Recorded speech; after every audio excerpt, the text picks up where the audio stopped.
Hello and welcome to the 2010 Qmasters 8-Ball Open Championship. My name is Kim Crest and joining me in the commentary booth is Travis. Hello Travis. Hello Kim. It's we've got a crackerjack final here with two of Australia's best players. They've made it to the final, and should be a good match. I think you're right there, mate. Probably the two best players in the field are in the final tonight. Settle down, Kim. It's been a fantastic tournament. I've been to a few tournaments. This is very, very well run. Tournament organisers are Carla Groombridge and Travis Martin. Done an excellent job, Travis. Certainly have. The competitions run very smoothly. The players have been excellent. There's been no problems at all. The draws just run very smoothly, and credit to Carla and Travis for a great job they've done. And as you say, there really hasn't been any problems. I mean, all the players, I really haven't met many of these players, but everyone's been really nice to me. I'm not too good with the rules. Everyone's been happy to help me out. I think there were 85 runners, which is fantastic. $5,000 prize money. Yeah, well, that's right. Most of them have been nice to you, because I've been telling everyone you're a cop. So they have been behaving themselves. Thanks for that, mate. That's okay. Actually surprised to not see you in the final. Well, not more than me. I'm very disappointed, but Adam List knocked me off in the round of 16, and he played very well. And what was the frame score? It was 4-2. 4-2. Yeah. No, he played very well. Deserved to go through, and he was unlucky not to make the final. I think he played for New South. He got picked for the New South Wales team. Is that right? Is that Adam List? Yeah. No, Adam List is a true blue Queenslander. Oh. And yeah. Well, we're not going to hold that against him, but he managed to get a few frames off me, and he played very well. But no, it's been a tough competition, and it's been good to have two of the top players make the final, which makes it a good spectacle for everyone here to watch. Yeah, I think this is going to be awesome. Just watching the first frame now, we're a little bit sloppy from John Rusty Wheeler initially. He's had opportunity earlier to dominate, but he's put himself in a little bit of a hole. Is that red go, you reckon? I think you can see half a pocket, and that's all Rusty needs most of the time. A very, very sharp potter.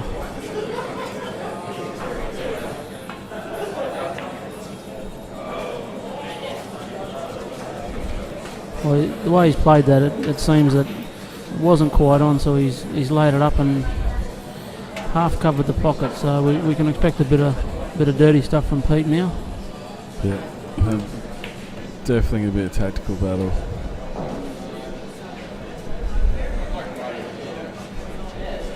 Yeah, Rusty's in a world of trouble here. Being a 9-ball player, I'm not too down with the actual tactics of this. Is it actually possible for Rusty to win this frame? Well, he's got the pocket covered, but he's only got it half covered, which means Peter can manoeuvre his balls around and basically decide when the game's going to move to the next level. So Rusty's just got to keep pushing balls around and try and make them as safe as he can, because he's got no access to that red at all.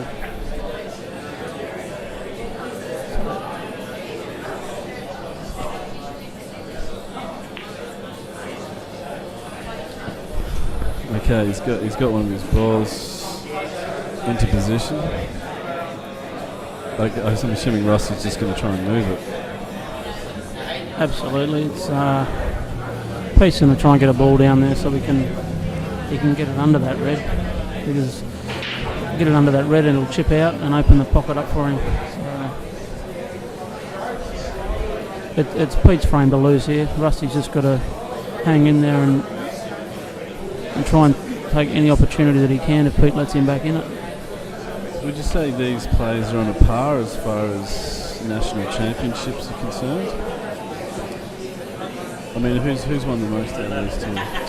Rusty won the Australian Singles Championship in Melbourne in 2008. I think I'm right. It was a couple of years ago. And Peter Watt goes way back to 1993 when he lost a singles final to Avelino de Freitas 5-4 in Darwin. On that occasion, Peter Watt was 4-0 in front. Oh, really? And went in off the black at 4-0 up. And so for a few seconds he was the 93 Australian champion, but Avelino went on to win the next 4 frames and claim the 93 singles title. But if you're talking players, best players in Australia never to win an Australian title, Peter Watt would definitely be on everybody's list. Right. But I'm assuming he's won all the major tournaments, at least in this part of the country. Like does he get down to Adelaide for Alex, Empire? No, he's not a big traveller. Right. He's not a big traveller, Pete. He generally only travels locally for comps or in and around Gold Coast, Brisbane.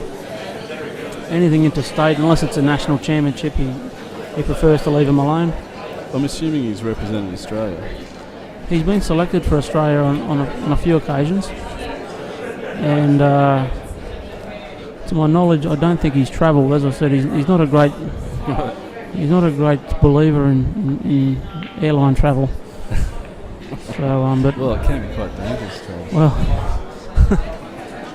but no, definitely great. But Pete, he has won the Australian Doubles Championship on. I'm going to take a stab on 2 occasions. Once in 1994, he won that with Mick Macri. Mick Macri? He's not related to Sam Macri, is he? Yeah, they are. They're related. Right. There's a name I haven't heard for a long time. Yeah, Mick and Pete won the 94 Australian Doubles Championship, beating a couple of great up-and-coming players from the Northern Territory by the names of Shane Griffin and Travis Crawley. So you do get around, Travis. What state haven't you played for? I was there when they invented the wheel. They invented the ball.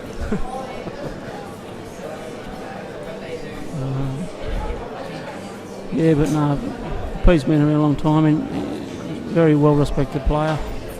I actually met him for the first time in this tournament and had a few chats to him. He's a really nice bloke. Oh, certainly is. He very personal, happy to share knowledge and information.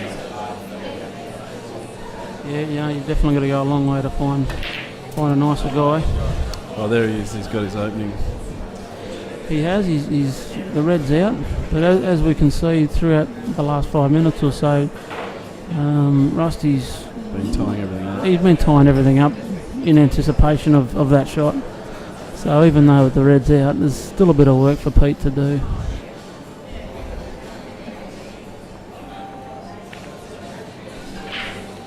Ooh, I don't think he's actually got him there, Travis. Still, I think Rusty's really got the same problem, doesn't he? As long as that black's in there. Well, if he can get a crack at this, if he can get it back over that hole where it was, it would be great.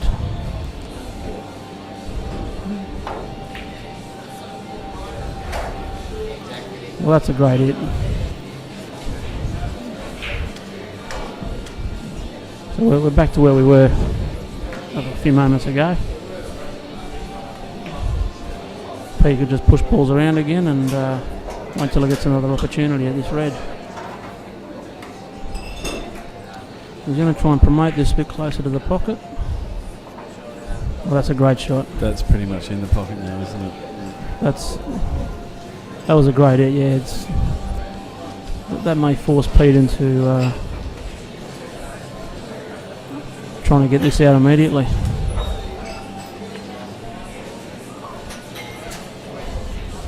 I've heard of these types of frames actually having a draw where they do a re-rack. Have you ever experienced that? Yeah. Where each player won't play their ball. I've been at it's called a stalemate situation. That occurs when you've got the the 8 ball hanging over the pocket, and a yellow and a red in front of it, actually both of them touching the black. Thus, if one of the balls was to be touched, the black would quite obviously drop in, so there's really no desire for any player either player to have a crack at their ball. So once each player shoots away 3 times, the umpire declares a stalemate, and they re-rack the balls. I'm sure you're aware of the American 8 ball, 9 ball rule of 3 fouls in a row, loss of frame. Do you think that would ever be applied to this game? Yes. From a TV perspective. No, I believe that rule is very close into coming into this game. We've just got to wait for pigs to fly and hell to freeze over, and I'm sure they'll be rushed straight in those rules. I'm assuming from gravity or statement you disagree, or you just don't think it would ever happen. Nah, it'll never happen. I mean, that's a separate game, and if players have got an option to play whichever discipline they choose, and a lot of players prefer that way. It's a lot more open and attacking. Well, I'm assuming that it's relevant to, because in any game when you want to get it on TV, you've got to get sponsorship, which means you've got to create a set of rules that's good for a spectator. So I'm assuming that rule exists from a spectator point of view. Yeah, but I guess the argument would be that people that love this game actually love the fact that you can possibly get a stalemate, that 2 players can be that good that you'll come to the point where neither of them can actually hit a ball. Well, that's right. It's just a part of this game, and it's what makes this game great. Obviously, the 9 ball and the 1-shot 8 ball rules is all come out of America to speed up pool, put it on TV, and like anything in America, everything's fast and furious and big. So it's he's had a dip at that.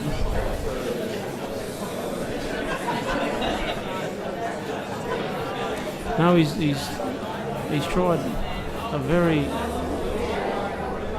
outrageous shot, which obviously he believes his options are running out fast, so he's had a crack at a very low percentage shot. It hasn't worked out, but he's fortunately pushed Pete's yellow next to the black, which again sort of slows his frame down a bit.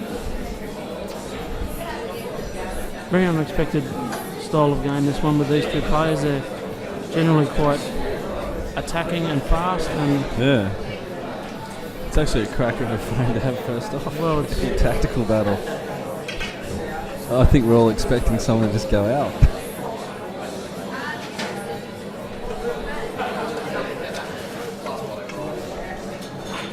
Well, both players are very well versed on the how-tos when it comes to this type of play, this type of game. They really at the moment, I think it's probably a flip of the coin, to tell you the truth.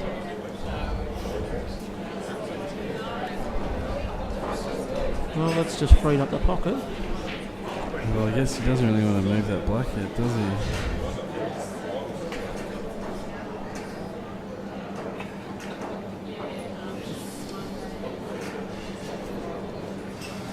Now we could see a very attacking shot here from Rusty now. I think he's going to have a big dip at this. It looks like he's digging into it. Oh, that's a great hit. He was managed to turn those 2 balls around, which was a very good shot.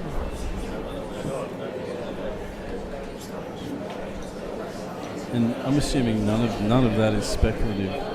Rusty pretty much knows exactly how the balls are going to react based on how he hits them and how they're sitting. Oh, definitely. That's obviously what he was trying to do, just get him to change place, and he's done that nice. Peach just played a nice shot. But obviously his yellow still has some sort of claim over that pocket. I think we're getting to the end of this frame very quickly. Yeah, Ooh, that's going to hurt. yeah, that's frame from there. Peter won't make any mistakes from here on in.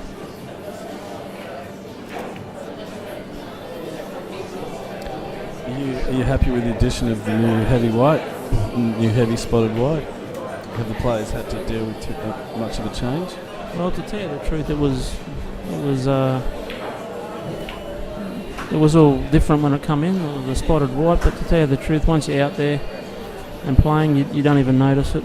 Don't even notice the spots. And there we have it. Peter takes the first frame.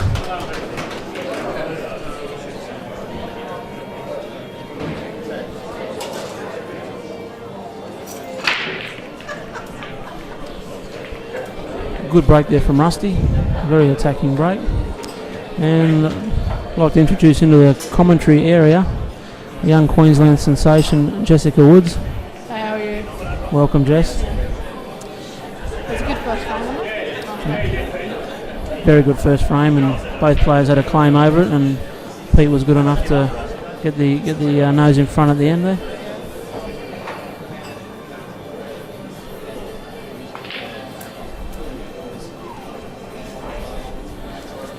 Rusty's got an opportunity here to take this frame straight back. It should come out of him as well. It should make the blood.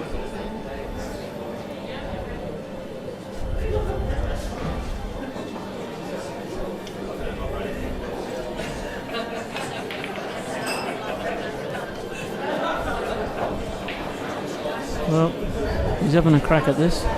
This is not many players in Australia can do what this man can do. A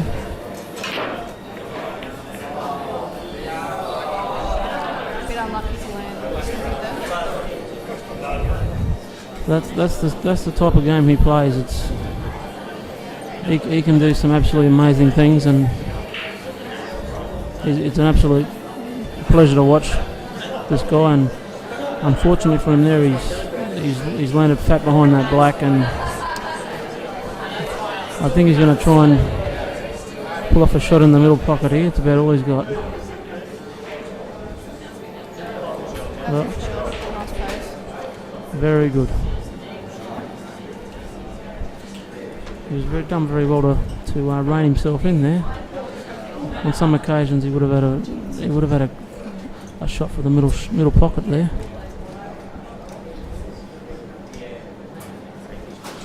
So Jess, how did you go in this tournament? I understand you saddled up and had a go. Yeah, I made the top 64. Lost to Brad Jenke in the first round. That's okay. You happy with your form, or? Yeah, didn't play too bad. I played alright in the repechage to get to the third round. Brad Jenke's a solid player. Certainly is. For many years. Been around a long time, Brad. He knows the ins and outs. Made a few state teams on the way. Certainly.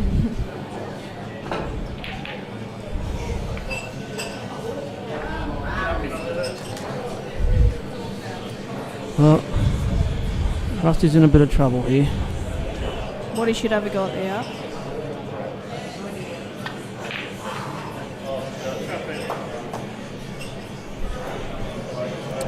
Yeah, I think there's not much danger in Pete having a go at this, because the red, although it's near the pocket, it's hard against the cushion there and quite safe.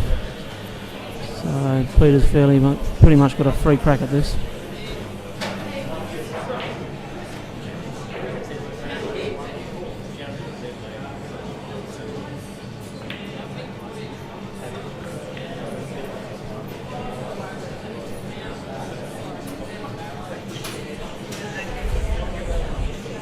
Not the best shot there, a little bit out of position.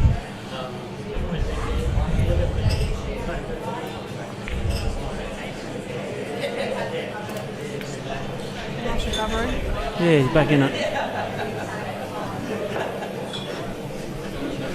Made that shot look easier than it was. Yeah, sometimes when all the balls are easy, your brain goes to sleep and you get yourself out of position and you kick yourself. But Pete's got back into this nicely and shouldn't have too much problem with these last three balls.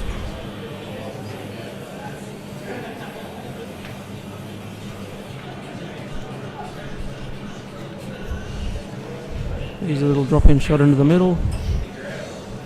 Straight black. Should be 2-0 up in a matter of seconds.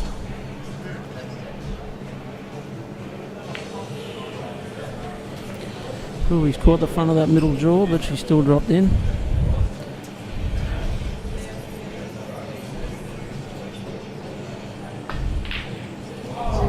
Wow.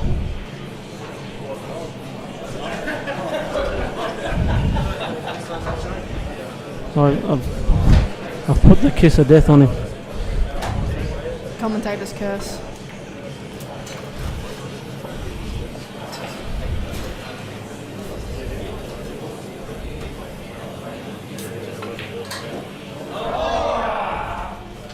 Wow. Yeah. That's just unbelievable. Two of Australia's best players have missed.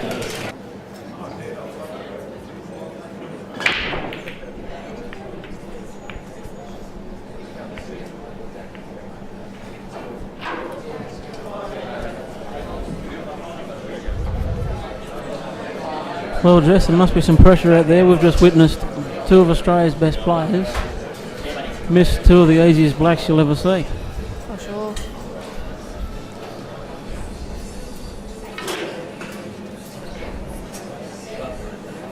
Now Pete's got himself in a good position here. He's this frame could be over in less than a minute.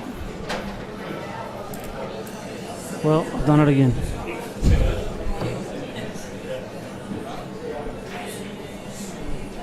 I think he wanted to run for a bit more for that to get on this yellow on the rail. Yeah, he's maybe, I don't know, he's just a little bit of a brain explosion.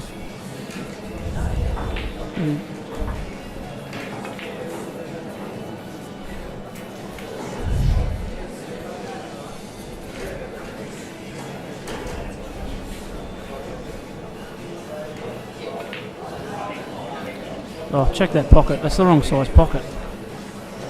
That's just unbelievable. A good opportunity to go 3-0 up for Peter Watt, and I think that pocket's probably still on his mind from the last frame, but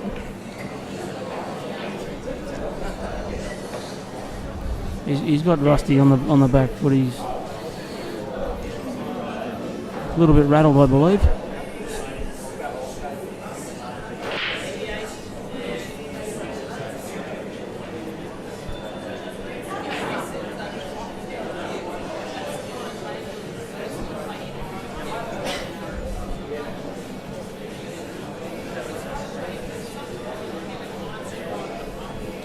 Going for the long yellow into the top corner pocket.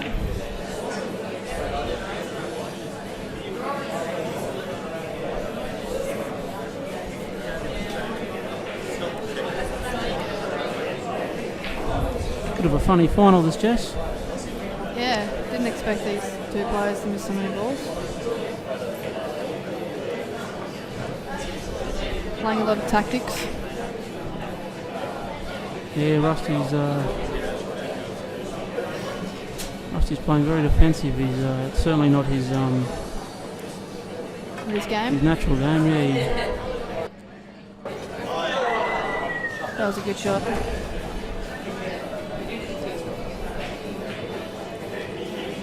great hit by Pete. Gives him an opportunity to go to a 3-0 lead here.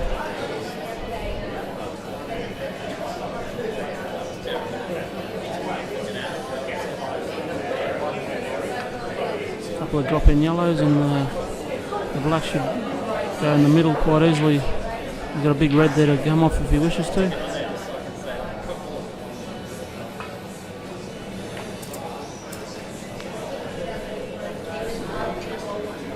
Straight on the black in the middle, a little bit of a bridge over the red, but shouldn't be too much problem.